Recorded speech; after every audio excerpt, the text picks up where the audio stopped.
Hello बच्चों, let's read this question and the question says that in the given figure ABCD is a quadrilateral in which AB equal BC and AD equal CD. It is a kite shaped figure.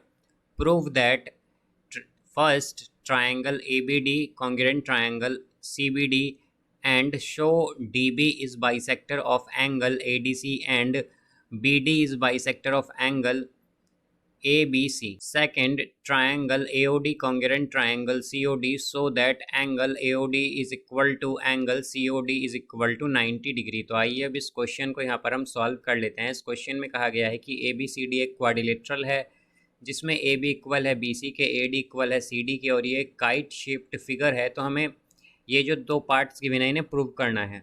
तो यहाँ पर हम की concept use करेंगे, concept that if कि अगर हमारे पास two triangles are congruent, वो कॉन्ग्रेंट हों, कॉन्ग्रेंट,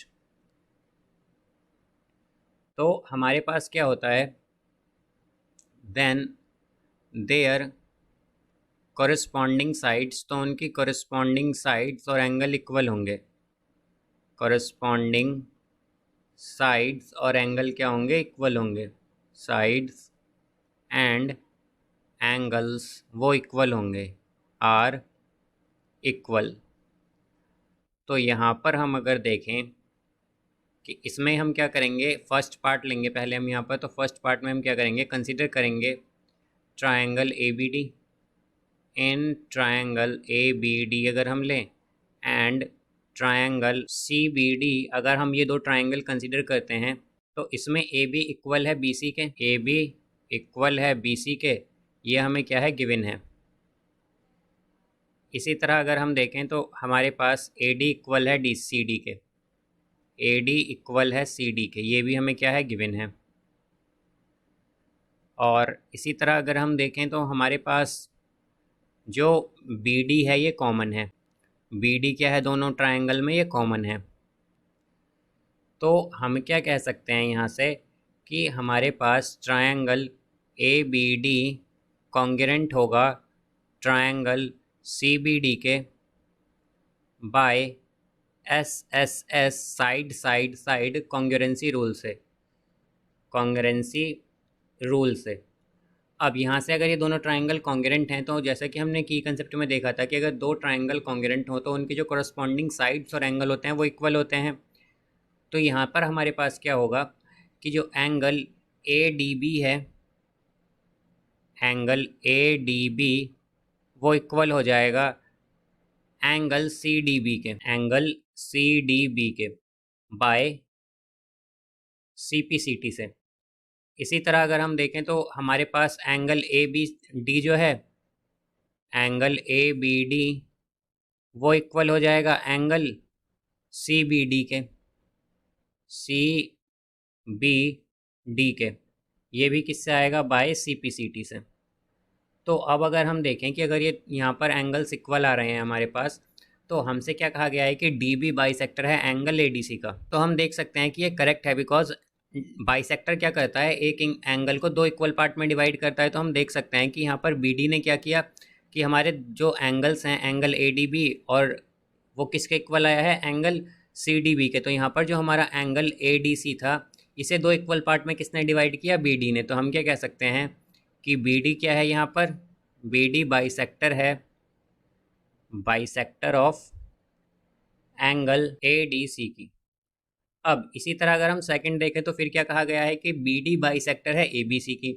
तो अगर हम देखें कि अगर BD बाइसेक्टर होगी यहाँ पर एंगल ABC की, तो हमारे पास बाइसेक्टर का मतलब क्या होता है कि एंगल को दो इक्वल पार्ट में डिवाइड करना। तो यानी कि एंगल ABC इक्वल आना चाहिए एंगल CBD के, एंगल ABD इक्वल आना चाहिए एंगल CBD के। तो हम देख सकते हैं एंगल ABD इक्वल किसका आया है, एंगल CBD के। तो यहाँ से हम क्या कहेंगे कि हमारे पास BD क्या है, ये एक बाइसेक्टर है, बाइसेक्टर ऑफ एंगल ABC की। ये आ गया यहाँ पर। अब अगर हम सेकंड पार्ट लें इसमें, तो इसमें हमसे कहा गया है कि यहाँ पर हमें प्रूव करना है कि ट्रायंगल AOD कॉन्ग्रेंट होगा ट्रायंगल COD के। तो अगर हम कंसीडर करें triangle AOD and COD, triangle COD, तो इसमें हमारे पास जो AD है वो इक्वल है CD के, AD इक्वल CD, ये हमें गिवन है ये हमें। अब इसी तरह अगर हम देखें तो हमारे पास जो OD है ये कॉमन है दोनों में, OD जो है ये क्या है, कॉमन है दोनों में, कॉमन। और अभी हमने क्या देखा था यहाँ पर कि हमारे पास जो एंगल ADB है वो किसके इक्वल आया था, एंगल CDB के। तो एंगल ADB को हम क्या लिख सकते हैं, एंगल ADO। तो हमारे पास एंगल ADO जो है ये इक्वल है, ये किसके इक्वल आया था, एंगल CDB के। तो एंगल CDB को हम क्या लिख सकते हैं, एंगल CDO, बिकॉज दोनों सेम ही एंगल है, एंगल CDO। इसे हम लिख सकते हैं एज प्रूव्ड अबव, बिकॉज इसे अभी हमने प्रूव किया है।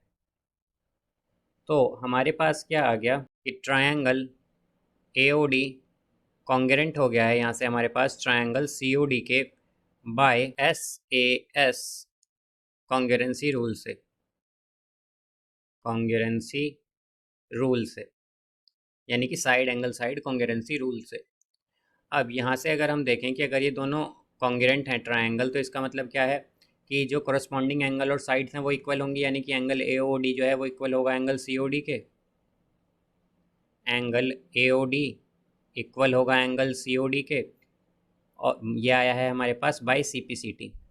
और हम जानते हैं कि ये स्ट्रेट लाइन पर बना हुआ एंगल है, और स्ट्रेट लाइन पर अगर ये बना हुआ एंगल है तो हम जानते हैं कि स्ट्रेट लाइन पर बने हुए एंगल का सम क्या होता है, 180 डिग्री। तो angle AOD plus angle COD क्या होगा, 180 डिग्री, बिकॉज ये क्या है, लीनियर पेयर है या स्ट्रेट लाइन पर बना हुआ एंगल है, इसलिए इनका सम 180 डिग्री होगा। अब अगर हम देखें कि हमारे पास AOD किसका इक्वल है, COD के, तो यहाँ पर क्या हो जाएगा, AOD की जगह हम COD पुट कर सकते हैं, यानी कि AOD प्लस एंगल COD की जगह हम AOD पुट कर देते हैं, तो ये आएगा angle AOD is equal to 180 degree. तो क्या होगा, क्या हो गया यहाँ से, twice of angle AOD which is equal to 180 degree. तो हमारे पास आया angle AOD is equal to 90 degree. और हम जानते हैं AOD इक्वल है COD के, तो angle AOD is equal to angle COD, तो दोनों क्या आ गए, 90 डिग्री। और यही अगर हम देखें तो ये हमें फर्स्ट और सेकंड दोनों पार्ट को हमने प्रूव कर दिया, तो हम क्या कह सकते हैं, हैंस प्रूव्ड, बिकॉज यही हमें यहाँ पर प्रूव करना था। So I hope you understood it well, best of luck, thank you.